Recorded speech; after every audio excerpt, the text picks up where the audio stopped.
তানবীর ওদের দেখানো পথে বাইক স্টার্ট দিল। থামলো ঠিক বন্যাদের পেছনে।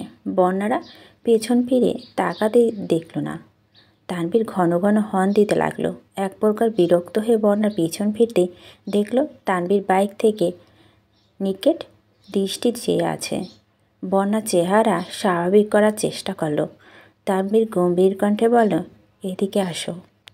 বন্যা বান্ধবীদের সাথে তাকিয়ে ধীর গতিতে এগিয়ে আসলো। তানবীর প্রখর তপ্তস্বরে বলল, ফোন দিলে ফোন রিসিভ করার প্রয়োজন মনে করো না? ইদানিং ফোন বন্ধ করে রেখেছ, সমস্যা কী? বন্যা স্বাভাবিক কণ্ঠে বলল, আমার ফোন নষ্ট হয়ে গেছে, নতুন ফোন কিনতে হবে।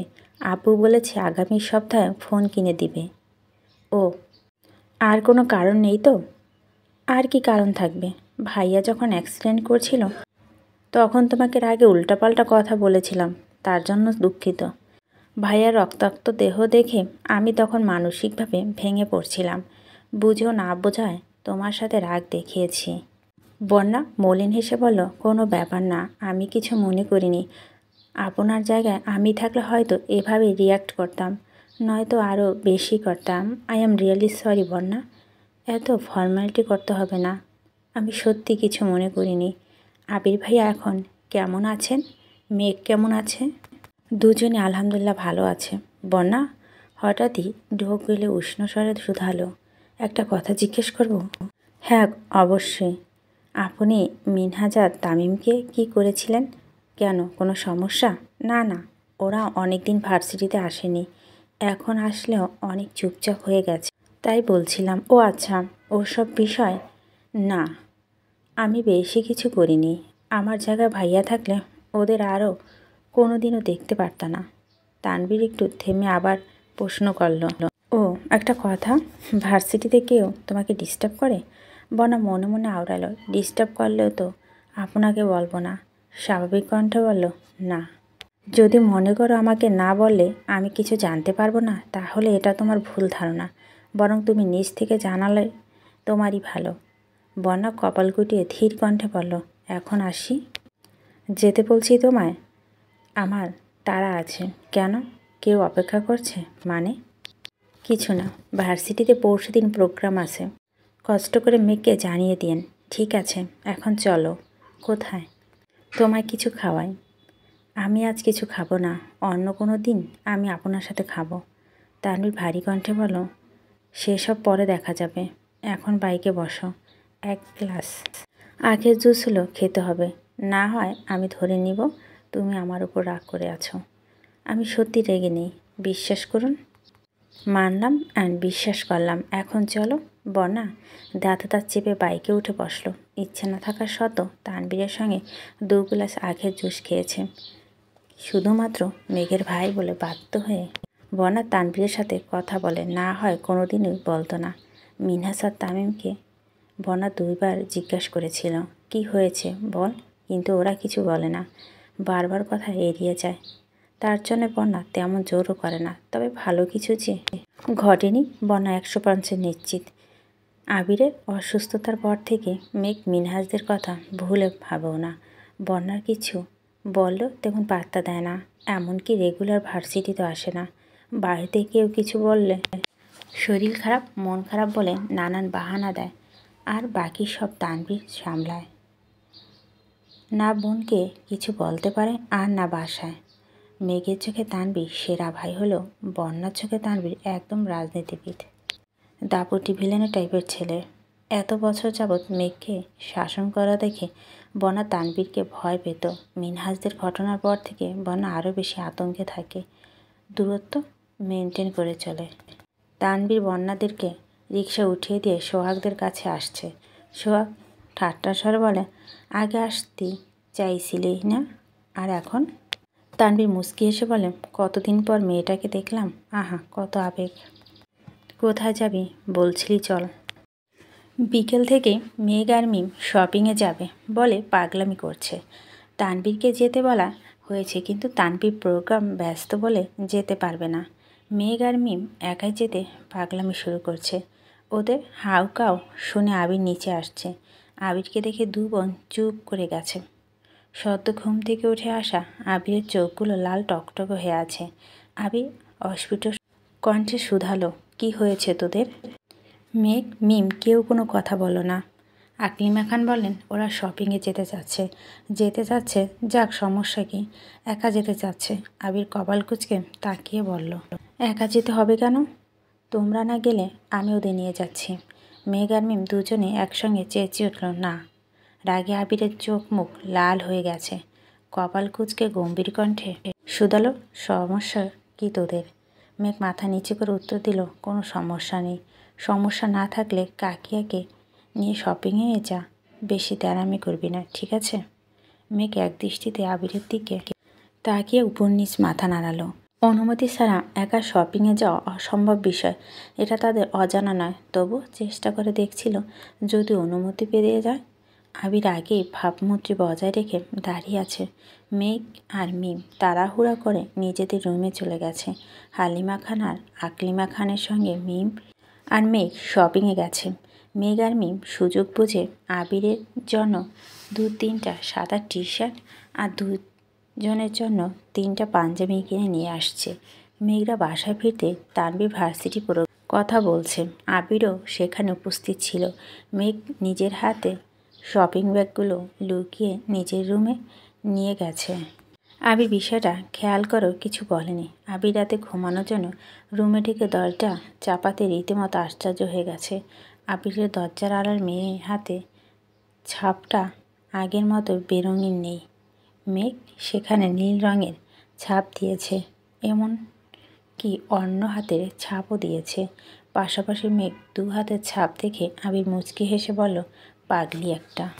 প্রোগ্রামের দিন ঠিক সময় মতো মেঘ ভার্সিটিতে চলে আসছে। মেঘকে দেখে মিনহাজ আর তামিম এগিয়ে এসে শুধালো, কেমন আছিস? মেঘ অন্যদিকে মুখ করে বলল, আলহামদুলিল্লাহ। মেঘ ওদের পাশ কাটিয়ে চলে গেছে। বন্যা আর মেঘ দুজনেই আজ গাউন ড্রেস পরে হিজাব পরে আসছে। মেঘ আর বন্যা কিছুতেই সামনে এগুতে লিফাত নামে একটা ছেলের সাথে দেখা।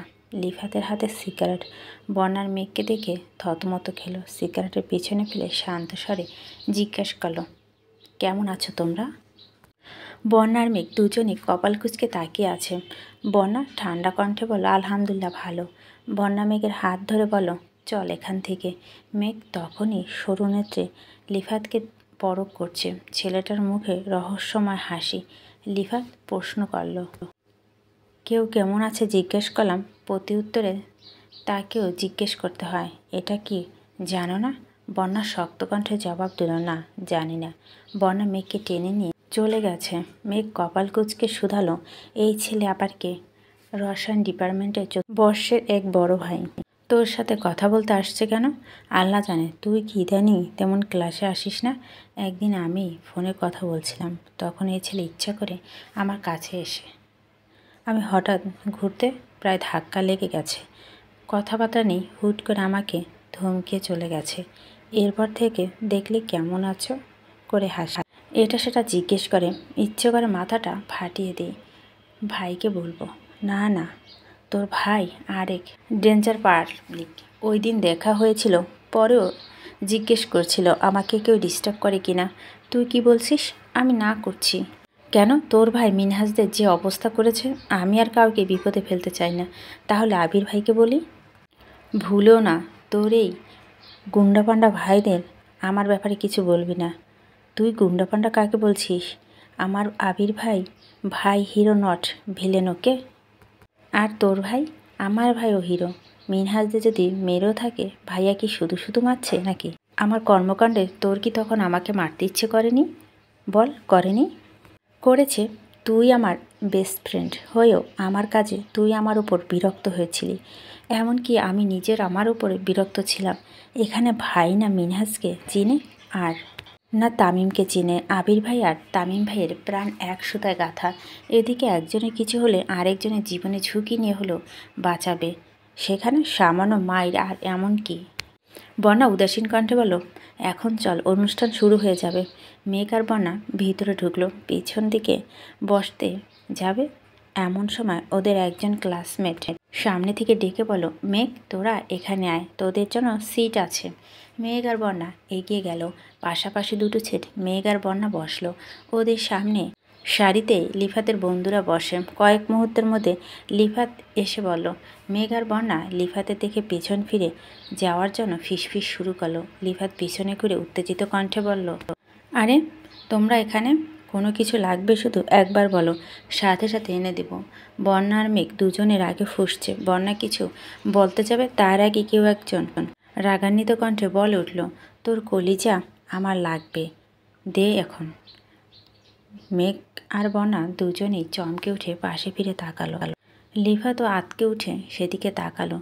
চোখ পর্যন্ত ঢেকে রাখা ক্যাপটা সরাতেও তানবীরের মুখটা স্পষ্ট দেখা গেল। লিফাতের দিকে অগ্নিদৃষ্টিতে তাকিয়ে আছে।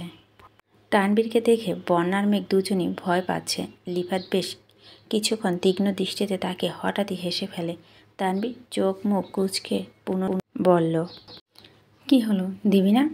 মেয়েদের প্রতি এত যত্ন, যা চাইবে সাথে সাথে এনে দিবি, আর আমি সামান্য কলিজাটা চাইছি, তুই সেটা দিতে রাজি হচ্ছিস না। লিফাত তোর থেকে এটা আশা করিনি। লিফাত হঠাৎই অস্বাভাবিকভাবে হাসতে শুরু করলো। হাসতে হাসতে বলল, আরে ভাই তুই, তোমার কি লাগবে বলো শুধু, দেখো তোমার ভাই তোমার জন্য কী করে। তানবীর চোখে মুখে বিরক্ত ভরা কণ্ঠে বলো, আপাতত তোর কলিজাটা হলেই চলবে, চাইলে তোর হার্টবিটটাও দিতে পারিস। আমিও দেখে ওইখানে ঠিক কতজনকে জায়গা দিয়েছিস। লিফাতের মুখে হাসি রেখে বলো, এই সর আমাকে সাইড দে। লিফাত এগিয়ে আসতে তানবীর বসা থেকে উঠে দাঁড়ালো। লিফাত তানবীরকে জড়িয়ে ধরে বিড়বিড় করতে বলতে লাগলো, প্লিজ ভাই, এখানে অনেক জুনিয়র আছে, ওদের সামনে আমার মান সম্মানটা ডুবিও না প্লিজ। তানবীর রাগান্বিত কণ্ঠে গজগজ করতে করতে বলল, তোর হিসাবের খাতা এখন অবধি 1000 খানের মেয়ের নাম উঠছে, আর কত? সরি ভাই, তুমি এখানে কেন আসছো? ওরা কি তোমার কিছু হয় নাকি অন্য কারোর জন্য আসছো? যে বন্যার পিছনে ঘুরঘুর করছিস সে একান্ত আমার, আর পাশের জন আমার একমাত্র বোন আর আবির ভাইয়ের পার্সোনাল সম্পত্তি। তুই ভুল জায়গায় হাত বাড়িয়েছিস লিফাত, তোকে কি করা উচিত নিজে বল। সরি ভাইয়া, প্লিজ মাফ করে দাও, আমি জানতাম না ওরা তোমার কাছের লোক, তোকে লাস্ট ওয়ার্নিং দিচ্ছি। লিফাত ভবিষ্যতে কোনো মেয়ের দিকে কুনজর দিলে সার্টিফিকেট নিয়ে বের হতে পারবি না বলে দিলাম। প্লিজ তারমিন ভাই, এমনটা করো না, প্রয়োজনে আমি তোমার পায়ে ধরে মাপ চাইব। আবির ভাইয়া কোথায় আছেন? আমি ওনার পায়ে ধরে মাপ চেয়ে নেব, তবুও এমন কিছু করো না ভাই, ঠিক আছে? লাস্টবারের মতো ছেড়ে দিচ্ছি। লিফাত একগাল হেসে বলো, থ্যাংক ইউ ভাই। তানবীর ভারী কণ্ঠে বলল, মনে থাকে জানো? অবশ্যই। লিফাত নিজের চেয়ারে গিয়ে বসলো। পিছনে ফিরে তোর দূর ঘাট পর্যন্ত কাত করছে না। তানবীর মেঘ আর বন্যার জন্য কিছু খাবার আগেই কিনে নিয়ে আসছিল, সেগুলো দিয়ে ক্যাপ পড়তে পড়তে বলল, আমি আসছি। মেঘ হাসি মুখে বলল, অনুষ্ঠান দেখবে না? আমি অনুষ্ঠান দেখতে আসিনি, যে কাজে আসছি তা শেষ। অনুষ্ঠান শেষে বাসায় চলে যাস, উল্টোপাল্টা ঘুরিস না।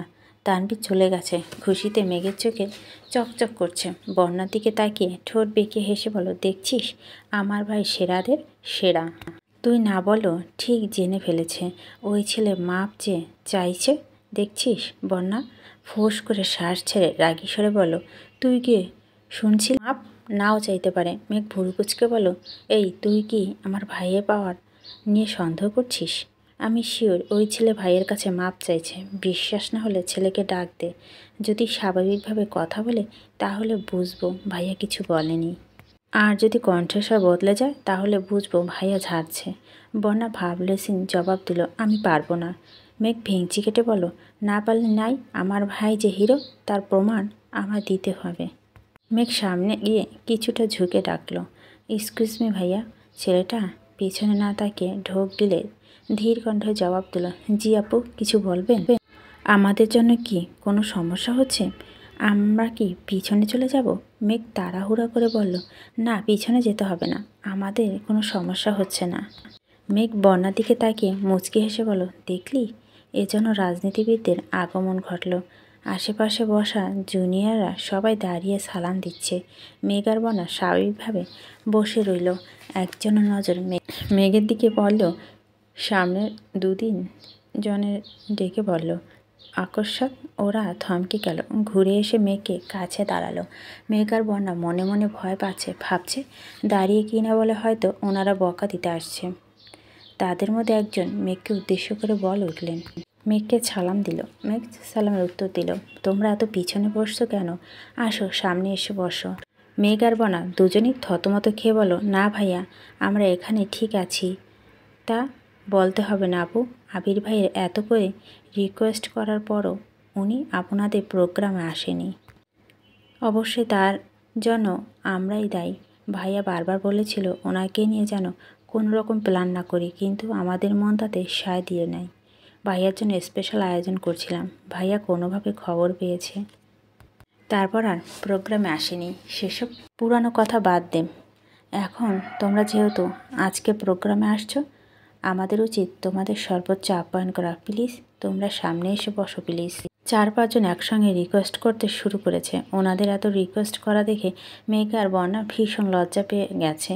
পুরো হলের মানুষ দাঁড়িয়ে তাকিয়ে আছে মেঘ আর বন্যার দিকে।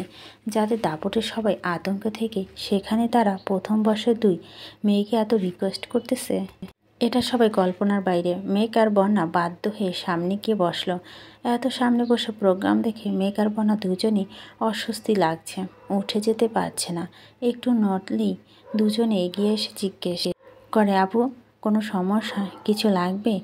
তাই উঠে যেতে পারছে না। প্রোগ্রাম বিরতির মেঘকে খাবার পর্যন্ত দিয়ে গেছে।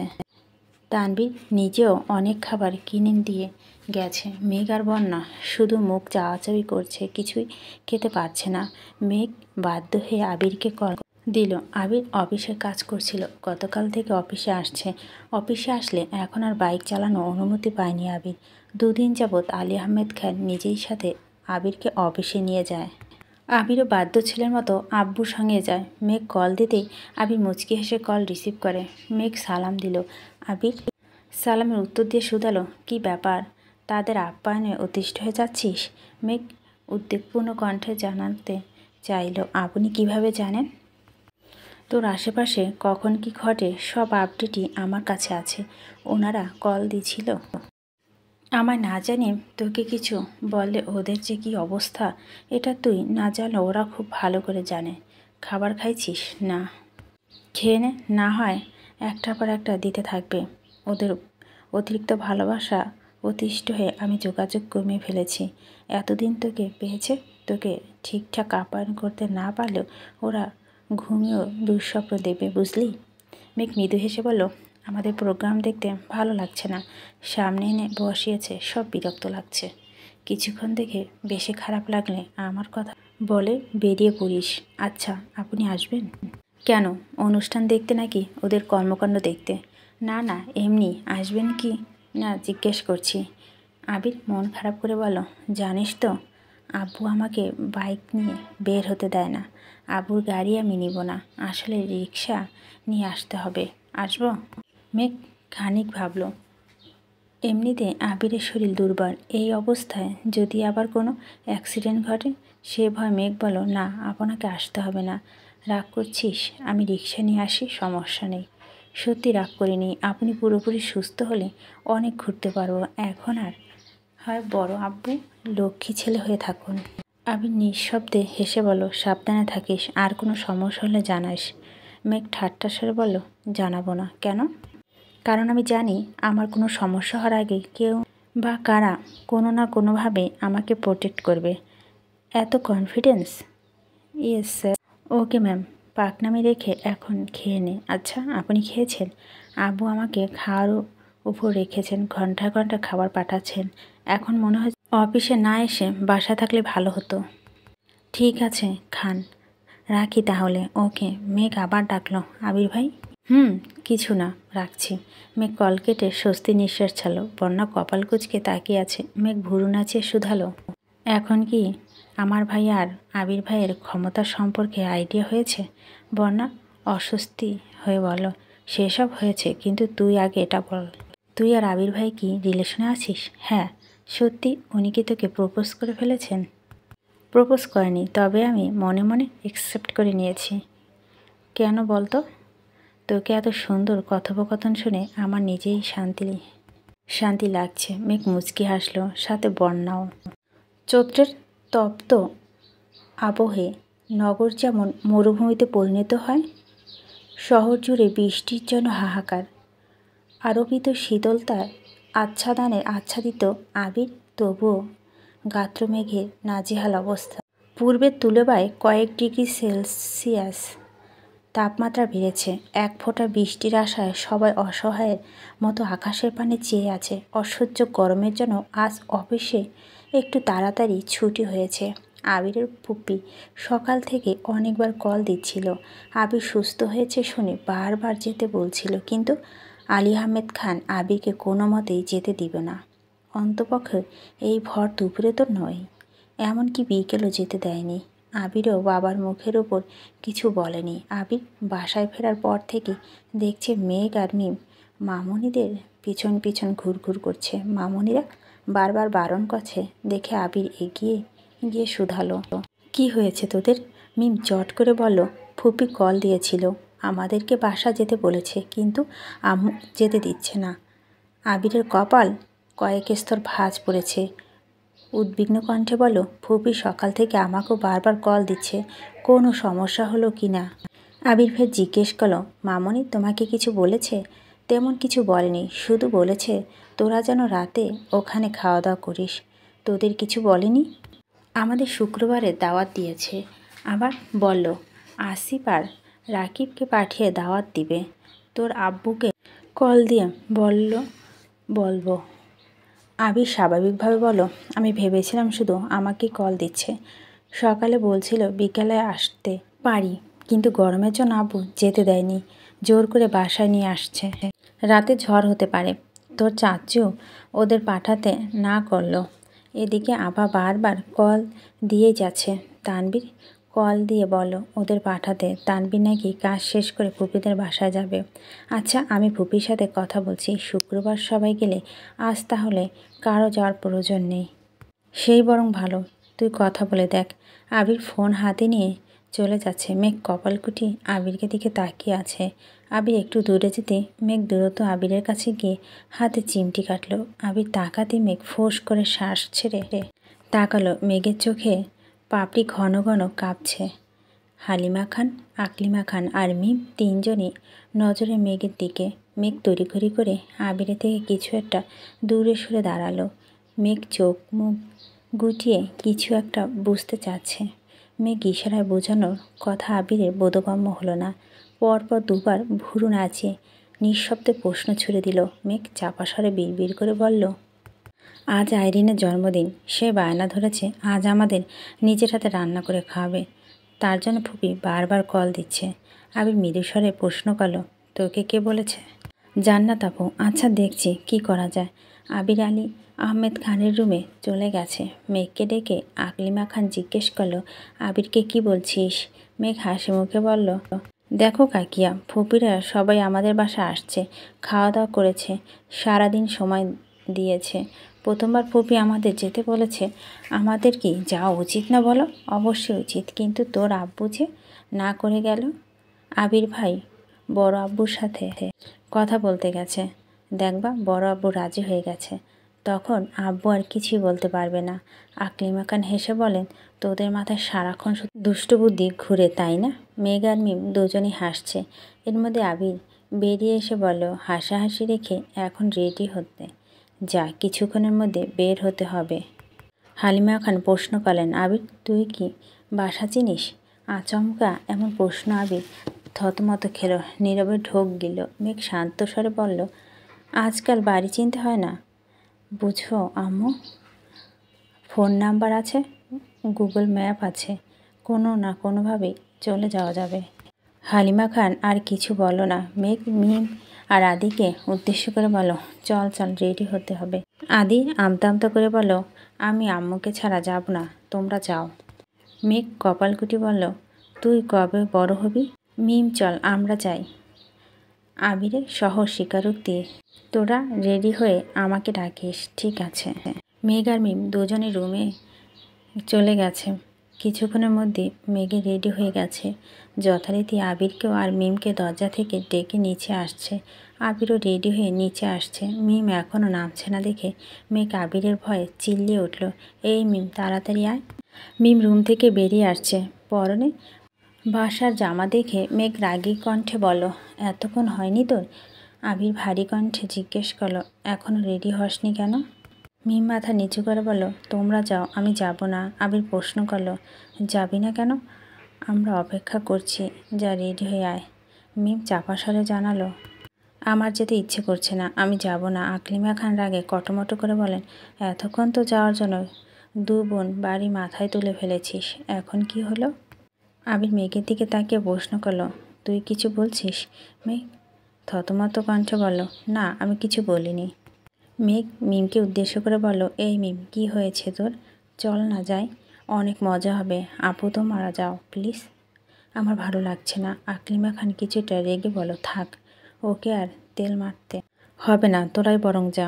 আবির গাড়ির চাবি মামনিকে দিয়ে বলল, দুজনে গেলে গাড়ি নেওয়ার প্রয়োজন নেই, চাবিটা রেখে দাও। আবির গাড়ি নিয়ে যায়। তোর আব্বু চাচ্চু শুনলে রাগ করবে। আবির গম্ভীর কণ্ঠে জবাব দিল, ফুপিদের বাসা পর্যন্ত গাড়ি নাও যেতে পারে। আবির বেরিয়ে গেছে। মেঘ কিছুক্ষণ দাঁড়িয়ে নিজে ছুটল। মিম মুচকি হেসে দরজার পানে তাকিয়ে মনে মনে বলল, তোদের দুজনের মাঝে আমি কাবাব মেয়ে হাড্ডি হতে চাই না। আবির রিক্সা ডেকে নিজে উঠে পরপর হাত বাড়িয়ে মেঘকে উঠালো। মেঘ ঘাড় বাড়িয়ে আবিরের দিকে তাকিয়ে আছে। তা নীরের পাশাপাশি বসতে আবিরের হাতের সাথে বারবার ধাক্কা লাগছিল। অজানা মেঘের বুকের বাম পাশে ব্যথা অনুভব হলো। আবিরের স্পর্শে পেয়ে মেঘের মন কল্পনায় ভাসতে শুরু করেছে। আবির তাকাতেই সরাসরি মেঘের চোখে নজর পড়ল। মেঘের গভীর চাউনি রাস্তার পাশে কৃত্রিম আলোতে আবিরের কাদম্বিনীকে অতীব মায়াবী লাগছে। আবির টেনে হিঁচড়ে দৃষ্টি সরালো। এই চোখে বেশিক্ষণ তাকিয়ে থাকলে আবির নিজের ওপর নিয়ন্ত্রণ হারিয়ে ফেলবে, অন্য জগতে জমাতে ইচ্ছে করে। প্রায় অনেকটা পথ অতিক্রম করে ফেলেছে, অথচ মেঘ ঘরে আটকে আছে। অবশেষে আবির গলা খাকিয়ে দিয়ে ধীর কণ্ঠে প্রশ্ন করল, আইরিনের জন্য কি নিব? আবিরের কণ্ঠ শুনে মেঘ চমকে ওঠে। রিক্সার গতি আর নিজেকে একসঙ্গে সামাল দিতে না পেরে নড়ে ওঠে। আবির তৎক্ষণাৎ বাম হাতে মেঘের হাত রেখে স্বাভাবিক কণ্ঠে প্রশ্ন করল, ঠিক আছিস? হ্যাঁ। আইরিনের জন্য কি নিব? আপনার যা ইচ্ছে নিন, আমি আন্দাজি কি নেব। মেয়েদের পছন্দ অপছন্দ সম্পর্কে আমার তেমন ধারণা নেই, তার জন্যই তো তোর মতামত জানতে চাইছি। মেঘ আর চোখে আবিরের দিকে তাকিয়ে প্রশ্ন করল, আপনি আমার মতামত জানতে চাচ্ছেন? বাহ, মতামত জানতে চেয়ে অন্যায় করে ফেলেছি নাকি? হ্যাঁ করেছেন, অনেক বড় অন্যায় করেছেন। বাই দ্য ওয়ে, আপনি মেয়েদের পছন্দ অপছন্দ জানেন না, তাহলে আমাকে সুন্দর সুন্দর গিফট দেন কিভাবে? তুই সব কিছু নিজের সঙ্গে তুলনা করিস কেন বুঝলাম না। তোকে কিছু দিতে গেলে আমার একবারের জন্য ভাবতে হয় না। আমি কনফিডেন্টলি বলতে পারি, আমার দেওয়া 20 টাকার একটা গোলাপ কিংবা 20,000 টাকার দামে কোনো গিফট, দুটো তোর কাছে সমান গুরুত্ব। বাকিদের ক্ষেত্রে আমি তা পারবো না। মেঘ বিপুল চোখে তাকিয়ে মনে মনে আওড়ালো, এই কনফিডেন্সটা নিয়ে আমার প্রপোজ করতে পারেন না? আপনি তো জানেন আমি হ্যাঁই বলবো, তাহলে কেন করেন না প্রপোজ? আবির মেঘের ঘাড় কালো পল্লবে চোখ রেখে বলল, এভাবে তাকাস না মেঘ, তছনছ হয়ে যাব। মেঘ সঙ্গে সঙ্গে চোখ নামিয়ে নিল। আবির ভাই নামক অসুখটা ইদানিং মেঘকে আষ্টে পিষ্টে ধরেছে।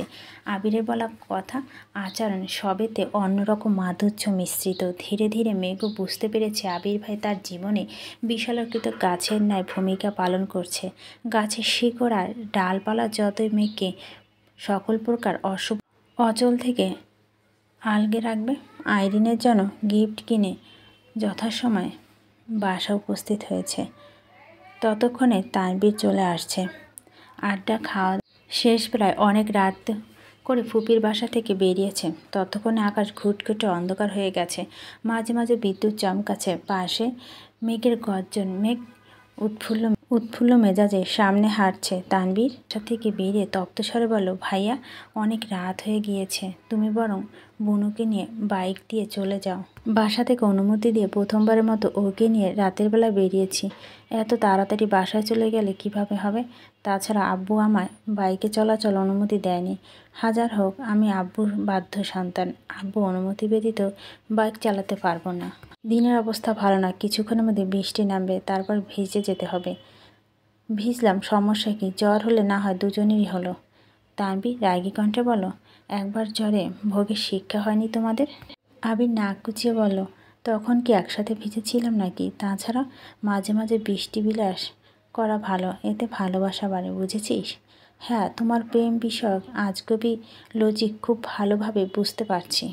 আবির এগিয়ে যেতে যেতে বলল, তুই কিন্তু একা বাসায় যাস না। তানভীর চিবিয়ে চিবিয়ে বলল, হ্যাঁ হ্যাঁ, তোমাদের জন্য আমি এখন গাছতলায় বসে থাকি আর শুধু শুধু বৃষ্টিতে ভিজি নাকি? আবির ঘাড় ঘুরিয়ে মুচকি হেসে বলল, ভাইয়া তোর বোনও তোর, তাই দায়িত্বটাও তোর। আবির হাসতে হাসতে সামনে চলে গেছে। তানভীর না চাইতো মৃদু হাসলো। আবির যখন যা ইচ্ছে হয় তাই করে, এটা তানভীরের থেকে আর কেউই ভালো জানে না। আবির সবসময় পাগলামি একমাত্র সাক্ষী তানভীর।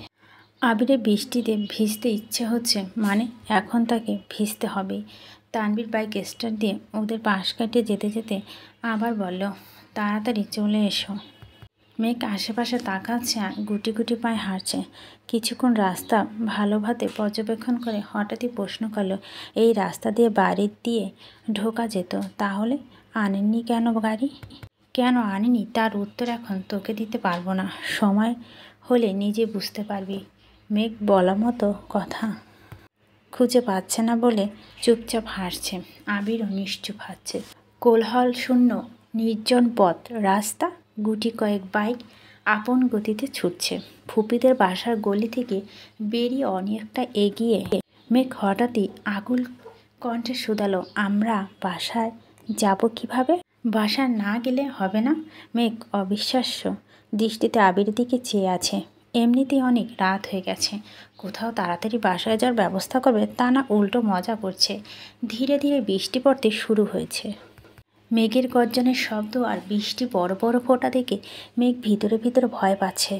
দিনের বেলা বৃষ্টি তার খুব বেশি পছন্দ হলে রাতের বেলা বিদ্যুৎ চমকানো বৃষ্টি কলিজা শুকিয়ে যায়। আতঙ্কে মেঘে হাঁটা গতি কমে গেছে, বারবার আকাশের পানে তাকাচ্ছে আর আস্তে আস্তে হাঁটছে। আবির বেশ কিছুক্ষণ যাবৎ মেঘের হাবভাব পর্যবেক্ষণ করে শুধালো, কোনো সমস্যা? মেঘ কাঁদো কাঁদো মুখ করে বলল, আপনি গাড়িটা নিয়ে আসেননি কেন? আমার ভয় লাগতাছে, রাস্তায় একটা রিক্সাও নেই, এখন কিভাবে বাসায় যাব?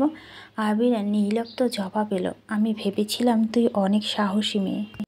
মেঘ ঠান্ডা কণ্ঠে বলল, আমি দিনের বেলা সাহসী, কিন্তু রাতের বেলা ভীষণ ভীত।